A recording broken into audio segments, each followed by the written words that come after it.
Joel had been walking for a long time, not with any sense of direction, just forward. Behind him the road was gone, and whatever lay ahead was hidden by fields and woods and the kind of darkness that presses in really close. It was February in Michigan, the kind of cold that doesn't just surround you, but actually enters you. Each breath burned. Each step felt heavier than the last. Joel wasn't running anymore. He didn't have the strength for that. He was simply moving, because stopping felt worse. He made a decision he couldn't undo, and now the night seemed determined to remind him of it. At some point, walking stopped being an act of will and became an act of prayer. Not the kind of prayer with words learned in childhood, "Now I lay me down to sleep," or phrases set out of habit. This was raw, unpolished, almost wordless. Just a man praying in the dark and cold, because his God could hear him even there. His feet hurt in a way he had never known before, not pain exactly, something deeper, something frightening. He wondered if this was how it ended, not dramatically, not all at once, just quietly, in a place no one would think to look, and he asked himself a question that he didn't have an answer. How did I get here? The woods opened suddenly into a field, wide, rolling, and empty. Above him the sky was impossibly clear, stars scattered across it, sharp and bright, as if the cold had polished each and every one of them.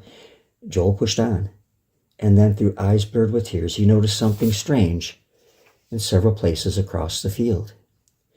What looked like steam was rising from the ground, thin, pale, almost gentle, and he reasoned the only way he could. There must be warmth there. He made his way toward the nearest place where the steam seemed the strongest, and that's when he saw the truth. Yes, it was indeed steam, and it was heat rising from a pile of cow manure. And he stopped. For a moment, pride tried to speak, tried to argue, tried to preserve something. But Joel took off his shoes and pulled off his socks, and he stepped into it. The warmth was immediate, overwhelming, saving. Any thought of disgust vanished. That night, survival came through humiliation, and Joel accepted it without question.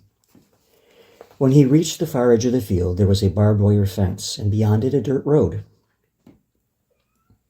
There were no lights, no sound.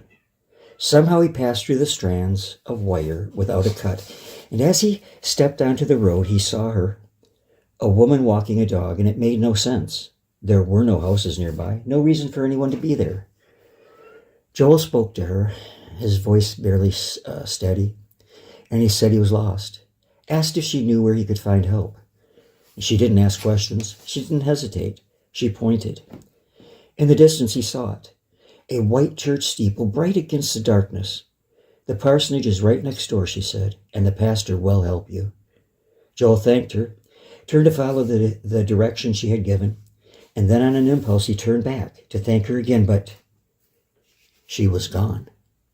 The road was empty, the dog was gone, there was nowhere she could have gone. He was perplexed, and thought for a moment that indeed he had been sent an angel to help him find his way. The parsonage door opened, warmth spilled out, light, heat, and something else Joel hadn't felt in a long time. Welcome. The pastor and his wife let him in. They didn't interrogate him. They didn't demand explanations. They fed him, let him bathe, gave him clean clothes, and let him sleep. They knew he was wanted.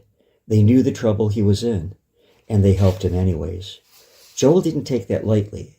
He thanked God for the night, for the field, for the woman and the steeple, for the people who chose mercy when they didn't have to. That night didn't erase his choices. It didn't undo consequences, but it taught him something he would carry the rest of his life. That even in the coldest dark, when a man has nothing left to offer, grace and faith can still meet him quietly, unexpectedly, and without applause.